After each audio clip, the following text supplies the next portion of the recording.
Hey guys, what is up? It is me, Paigey, here once again with another video on The Flash Season 4. So this is actually going to be my review for the mid-season finale, otherwise known as Episode 9, which is otherwise entitled Don't Run. So this is the week after the crossover.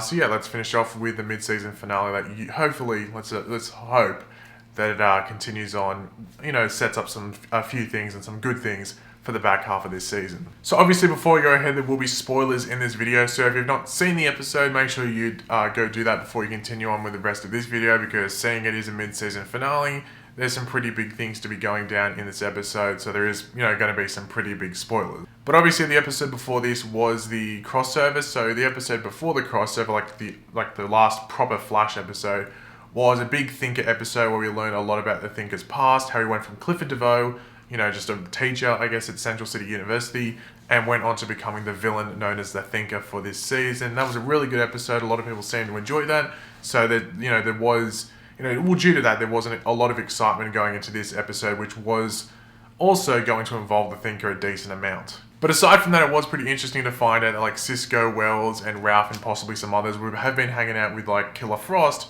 rather than Caitlyn. We knew that Caitlyn had, like, this other side to her with Killer Frost, but we really didn't know what Killer Frost was doing when she was in control, and we find out that Cisco, Wells, and Dibney, or Ralph might I say, have been hanging out with her, and at the beginning do prefer her. There's like inside jokes with Killer Frost that Caitlyn doesn't understand, which I thought was pretty funny.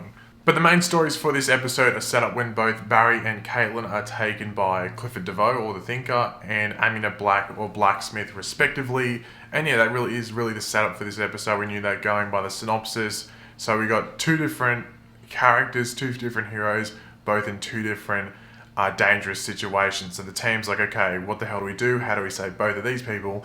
We usually find it hard enough just saving one, but now we got double the effort and double the task. So how the hell are we going to tackle this? So Barry is actually trapped in a prison, essentially, like DeVoe's lair, but it's essentially a prison for Barry because he can't get out of it. It's like he's in there, he can use his speed within it, but he can't use his speed to get out of it. So it's basically like Zoom's little prison thing that we saw on Earth 2 back in Season 2. It's sort of similar to that, but it looked to be a bit more high-tech because it was like a force field, essentially, rather than just some glass. And then we also have Amunet Black, or Blacksmith, holding Caitlyn because she needs her, as in she needs, Amunet needs Caitlyn to operate on one of her metas that she wants to sell to a client. So as we know, Amunet needs that done pretty quickly. And if Caitlyn doesn't do it, doesn't save the meta's life, well, Caitlyn's going to die as well. So she's going to suffer the same fate, might I say, as this metahuman patient that Amunet wants to sell. Now, Caitlyn's patient, who obviously she has to operate on, is known as Dominic. Now, we did hear like maybe a week or two ago that the DC, or the Flash, might I say, had casted a new character in the form of Dominic. I didn't realize he was appearing in this episode because they'd only just announced him. I thought he might be coming in the back half sometime, but they set him up for proper reasons, and some good ones, in this episode. So yeah, this is Dominic. And he's actually a telepathic meta, so he can read minds and stuff like that, who was, of course, this comes as no surprise, he was on the metahuman bus that was established back in episode 3. I think it was 3 or 4 that bus was established. So he was another patient on that. So we can cross another one off the list, if you want to call it that.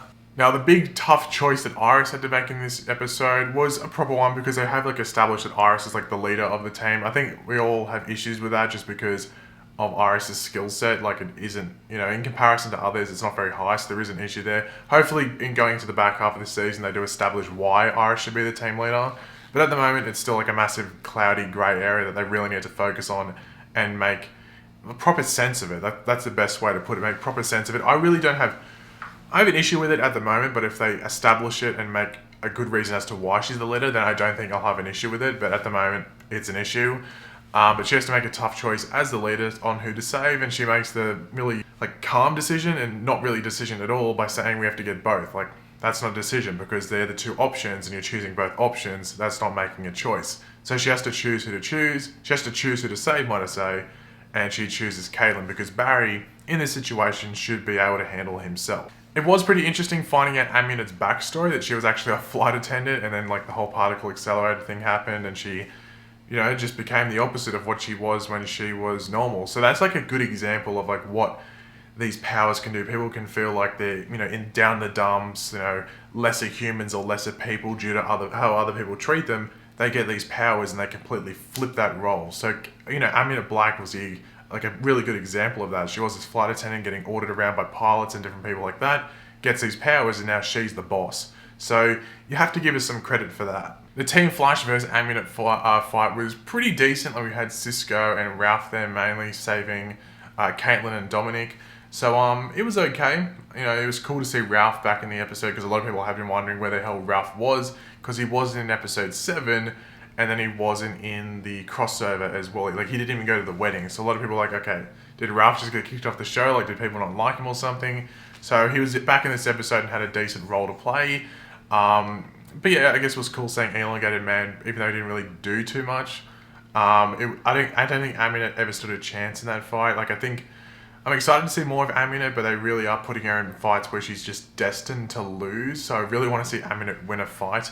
When do we see that? I don't know. We'll have to wait and see. But I do want to see Amunet win a fight, and hopefully that happens in the back half. Because, you know, something that does happen, and we'll talk about in a second, is something that I did say, and there were certain connections that they could have made happen with her character. So due to them, I'm hoping we do see more of her in the back half, and hopefully she gets to kick some ass, because she's a really cool character. I do like the way that Katie Sackhoff plays her, but really she does just get like beat pretty easily. So hopefully she gets a standout moment and absolutely destroys someone in the back half. It was pretty cool seeing the flotation mode on Barry's suit, or the Fat Flash mode, come back, because we obviously in episode, whenever it was, episode 2, I think it was, with all the new suit features. I think it was episode 2, if I remember back correctly. It's been a while. Like this first half of the season has gone by in a flash, I guess you could say. But it was cool to see that flotation mode come back, because we had obviously heard that Cisco had taken all these features away, but he kept the flotation mode on for plot reasons, I guess, for this episode. But I guess it was still cool to see it being used for its proper reason, you know, so he can float on water. But obviously this episode was set around Christmas time. It was set like maybe like a month after the wedding. I think it was meant to be set. Like it wasn't set like a week after the wedding. It was meant to be set like a month or something. So this was a Christmas episode. Barry and Iris had gone to their honeymoon. I can't remember. Was it Bali? Did they go to Bali? That's where Australians go a lot. And it's seen as like a bit of a, not scummy, but like just like a low end holiday if you want to go international. But I think they went to Bali. I'm not too sure if that's where they went. Someone let me know in the comment section. I think I heard Bali, but it might have been something else. But they went to their honeymoon. They come back and they were doing the wedding presents at the beginning of the episode. But due to Christmas, we had Ralph, you know, spreading the Christmas cheer, because he felt that everyone was thinking he was an asshole, which he was sort of being an asshole. But he tries to make it up to everyone by decorating all the Christmas and, you know, throwing a pretty good Christmas party at the West household. But this is when we get a pretty good joke for the episode, when Cisco gets a box thinking it's a breakup box from Gypsy, but instead it's a bit of a kinky message, bit of X-rated stuff going on the Flash. So I'm surprised the tissue didn't pop up. That would have been a bit too on the nose, I think, if they chucked a tissue out with that box that Cisco received as well. But I don't know. I was expecting that. That didn't happen.